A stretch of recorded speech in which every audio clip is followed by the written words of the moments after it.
नमस्कार, आप देख रहे हैं न्यूज प्रवक्ता और मैं हूं आपके साथ आरती सिंह आजाद। रुक करते हैं खास खबर की ओर। जल जीवन मिशन के तहत मोहनपुरा ग्रामीण समूह जल प्रदाय योजना अंतर्गत आईएसए संस्था, human resources federation, Madhya Pradesh जल निगम राजगढ़ द्वारा आज ग्राम ऊंचाखेड़ा, गादिया, बनानिया एवं लववे आदि गांव में जाकर महिलाओं को शुद्ध जल की गुणवत्ता निगरानी हेतु फील्ड टेस्ट किट एवं पेयजल स्रोत के स्वच्छता संरक्षण हेतु प्रशिक्षण दिया गया, जिसमें गाँव से आंगनबाड़ी कार्यकर्ता, आशा कार्यकर्ता एवं स्व सहायता समूह की महिलाओं ने भाग लिया। और आईएसए ह्यूमन रिसोर्सेज फेडरेशन से एफटी के परीक्षणकर्ता नैना मेवाड़े व पायल वर्मा उपस्थित रहे। दुनिया से नहीं, अपनों से जिंदगी की जंग हार गई नाबालिग। सौतेले पिता ने बनाया था कई बार हवस का शिकार। अंदर ही अंदर घुटती नाबालिग आखिरकार हो गई गंभीर बीमारी का शिकार और इलाज के दौरान तोड़ा दम।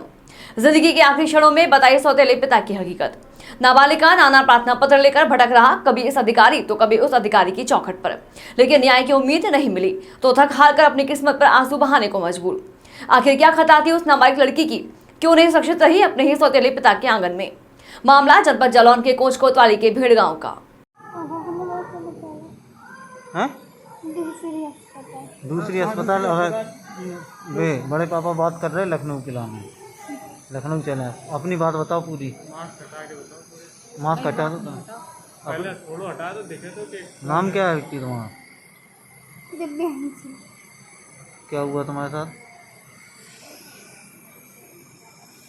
हमारे साथ हमारी मम्मी ने दूसरी शादी करी थी, वो हमें ले गई थी।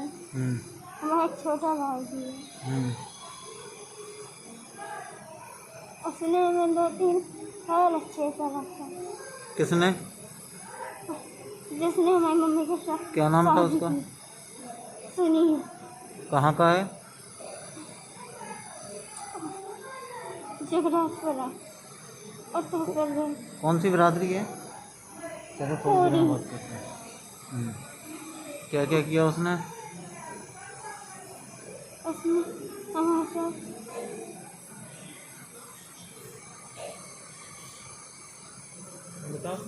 बताओ बताओ जो किया हो, साफ साफ बताओ। सही बताओ, बिल्कुल डरने की बात नहीं है। तुम शांत रहो। क्या क्या किया तुम बताओ। उसने हमारे साथ हमारी इज्जत में हाथ डाला। पहले हमारी मम्मी की तबीयत खराब हो गई, उसने फिर हमारी इज्जत पे हाथ डालने की कोशिश की। उसके बाद ये हमारे साथ लेटने लगा। मेरा मम्मी की तबीयत बहुत खराब हो गई, मैंने ग्वालियर लगा गया। तुम्हारी मम्मी का क्या नाम था? वंदना। फिर ग्वालियर ले जाने के बाद क्या किया? मैंने इलाज किया। इलाज में हमें भी टीबी थी। उन्होंने कहा था। आज एक बच्ची के साथ दुष्कर्म का मामला सर सामने आया है सर, क्या है पूरा मामला बताएं। हाँ, आज दिनांक 8/4/23 को ग्राम भेड़ के रहने वाले एक व्यक्ति ने तहरीर दिया है कि मेरे भतीजे की पत्नी 4 वर्ष पूर्व दूसरे व्यक्ति के साथ कोर्ट मैरिज कर लिया था, जिसकी 2 माह पूर्व मृत्यु हो गई थी। मृत्यु हो जाने के बाद लड़की और उसका एक पुत्र था, जिसको पूर्व पिता ने अपने पास ले आया था। लड़की की टीबी की बीमारी होने के कारण कानपुर हेड अस्पताल में भर्ती कराया गया था, जहां इलाज के दौरान उसने 2 दिन पूर्व बताया कि मेरे सौतेले पिता ने जो है मेरे साथ बलात्कार किया था, जिसके संबंध में तहरीर दी गई है। उस पर आवश्यक विधिक कार्रवाई की जा रही है। सर, आरोपी की अभी तक कोई गिरफ्तारी हुई है क्या? आरोपी गिरफ्तारी के लिए टीमें बनाई गई हैं और जल्द से जल्द जो है गिरफ्तारी की जाएगी। शुभ नाम? माता प्रसाद बदली। कौन से गांव से हैं? घर से।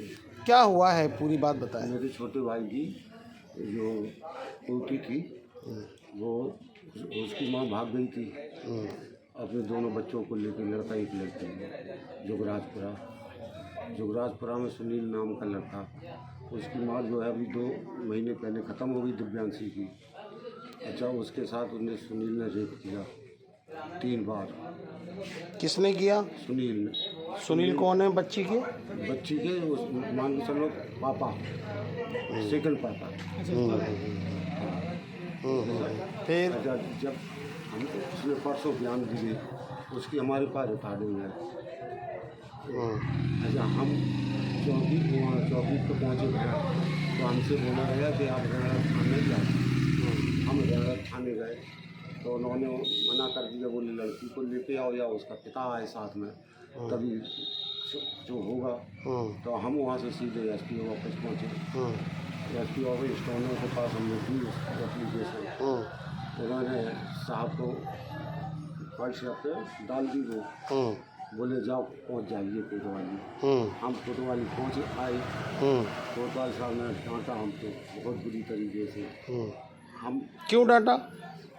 भाई बाप आना चाहिए, लड़की आनी चाहिए, है वो कोई नहीं है, तुम कौन होते हो? रामपुरा यूं तो सरकार कमजोर तबकों के उत्थान के लिए नई नई योजना चलाती है तथा उनके कल्याण के प्रयास करती है, किंतु सरकारी नुमाइंदे इन योजनाओं का लाभ गरीब तक को पहुंचने नहीं देते। हम बात कर रहे हैं रामपुरा के शासकीय प्री मैट्रिक छात्रावास की, जहां पर गरीब कमजोर तबके के बच्चे अपनी शिक्षा के लिए शासन की योजना अनुसार छात्रावास में निवास कर अपनी पढ़ाई पूरी करते हैं। सरकार इन बच्चों के लिए पढ़ाई सहित सारी व्यवस्थाओं के खर्च के लिए भारी भरकम बजट छात्रावासों को देती है, किंतु बावजूद इसके इन बच्चों को रामपुरा के इस छात्रावास में छात्रावास अधीक्षक की मनमानी के चलते नहाने के लिए पानी उपलब्ध नहीं है, साफ सफाई की व्यवस्था नहीं है, चारों ओर गाजर घास उगी हुई है, लेकिन बाथरूम की सफाई नहीं है। वहीं इन बच्चों को खाने के लिए घटिया किस्म का गेहूं उपलब्ध करवाया जा रहा है। इन व्यवस्थाओं के चलते गरीब बच्चों का भविष्य अंधकार में बना हुआ है। आइए देखते हैं क्या कुछ कहते हैं छात्रावास के बच्चे व्यवस्थाओं को लेकर। कहाँ का है तू? ये नल कब से नहीं आ रहा है? सर 15-20 दिन हुए सर। 15-20 दिन हो गए सर मुझे, मैं इतने दिन से रह भी नहीं रहा। तो पानी कहाँ से आ रहा, कहाँ से ला रहे हो फिर तुम? सर उस हॉस्टल से। उस हॉस्टल से पानी ला रहे हो? नहाने धोने का पानी नहीं है यहाँ पर? क्यों? उस दिन पाइप लाइन आए थे सर, उसको भर दिए थे। काई से भरा? टैंकर से भरवा रहे? लेटरिन बाथरूम में पानी नहीं है सर। कब से नहीं है? मतलब एक महीना हो गया है। 1 महीना हो गया? तो फिर पानी कहाँ से ला रहे हो तुम? सर उस हॉस्टल से लाते हो? तो तुम्हारे अधीक्षक को नहीं बोला तुमने? अब मोटर खराब हो रही सर। तो मोटर खराब करने में 1 महीना सही होने में 1 महीना लगता है क्या? कौन सी क्लास में तुम? ITI में हो गई तुम्हारा ITI? Second year. कौन से गाँव का तुम? सीतामढ़ी पास। यहाँ पानी की उसमें टंकी पानी नहीं है? क्यों नहीं है? पीने का पानी भी नहीं है? पीने का पानी टंकी खाली हो गया, बस एक कैन भरी हुई है, बाकी नहाने धोने का पानी नहीं है। कब से नहीं है? नल लेके चला, लेटरिन बाथरूम में नल नहीं है। कितने दिन से बंद है? 2-3 दिन से बंद है। रामपुरा नीमच जिले के नवागत कलेक्टर श्री दिनेश जैन अपने 1 दिवसीय दौरे के दौरान रामपुरा रेस्ट हाउस पर रुके। इस दौरान उन्होंने रामपुरा के पत्रकारों से रूबरू होते हुए रामपुरा क्षेत्र की समस्याओं को सभी के सहयोग से अतिशीघ्र हल करने का आश्वासन पत्रकारों को दिया। इस दौरान पत्रकारों ने शासकीय अस्पताल में डॉक्टरों की कमी सहित स्टाफ की कमी, दवाइयों की कमी को और कलेक्टर महोदय का ध्यान खींचा तथा नगर की खुली बावड़ियों से हादसे होने की आशंका की और ध्यान दिलाए जाने पर तत्काल कार्रवाई का आश्वासन दिया।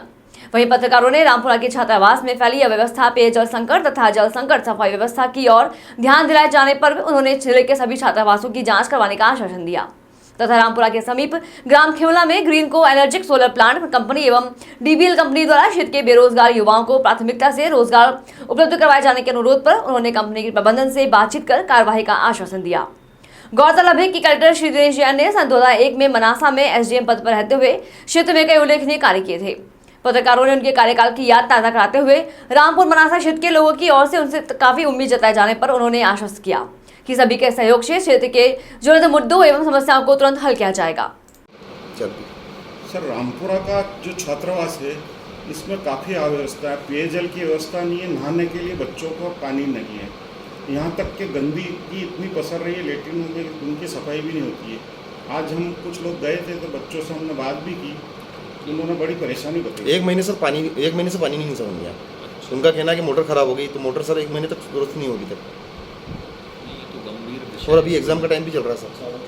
उसको देखूंगा कि हमारे जो DO ट्राइबल के ऑफिस से फंड्स तो मेंटेनेंस के लिए देते हैं, तो उसका इन लोगों ने क्या उपयोग किया है, क्योंकि छात्रों की मैं देखूंगा कि ज़िले के सारे हॉस्टल्स में जो बेसिक सुविधाएं हैं वो सारी बच्चों के लिए होनी चाहिए, चाहे वो उनके रहने की व्यवस्था हो, उनके खाने पीने की व्यवस्था हो, साफ़ सफाई, पेयजल और बिजली की व्यवस्था हो। ये जो बेसिक रिक्वायरमेंट है वो सब हॉस्टल्स में होनी ही चाहिए, और बाकी उनके लिए लाइब्रेरी या कंप्यूटर वगैरह सीखने की व्यवस्थाएं भी होनी चाहिए। मैं इसको रिव्यू करके और ज़रूर इसमें कार्रवाई करूँगा। सर अभी इंदौर में एक मंदिर में हादसा हुआ, बावड़ी खुली थी, उसमें करीब 36 लोगों की जानी गई।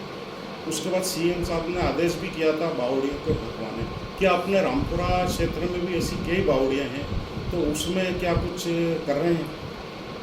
कल ही मैंने ज़िले के सभी राजस्व अधिकारियों से बातचीत की है, उनसे मीटिंग की है, और सभी को ये निर्देश दिए हैं कि वो अपने अपने क्षेत्रों में इस तरह की जो कुएँ, बावड़ियाँ या फिर ओपन बोरवेल्स हैं जिनमें कि कई बार बच्चे भी गिर जाते हैं, अगर और आबादी के नज़दीक ऐसी अगर दुर्घटना के स्थल हैं तो उनको चिन्हित किया जाए और उनको फिर उनके प्रिवेंशन के लिए उसमें हम लोग कार्रवाई करेंगे। तो अगले 10-15 दिन में ये लोग चिन्हित करके मुझे सूची भिजवाएंगे, तो इस पर हम लोग कार्रवाई करेंगे कि दुर्घटनाएं ना होने पाएँ, क्योंकि ऐसे बहुत सारी जगह अभी पता चल रही हैं कि इनमें दुर्घटना होने की संभावना हो सकती है। सर रामपुरा के हॉस्पिटल में अभी लगभग 3 या 4 डॉक्टर हैं, बाकी एक के अलावा सबको अटैचमेंट किया हुआ है।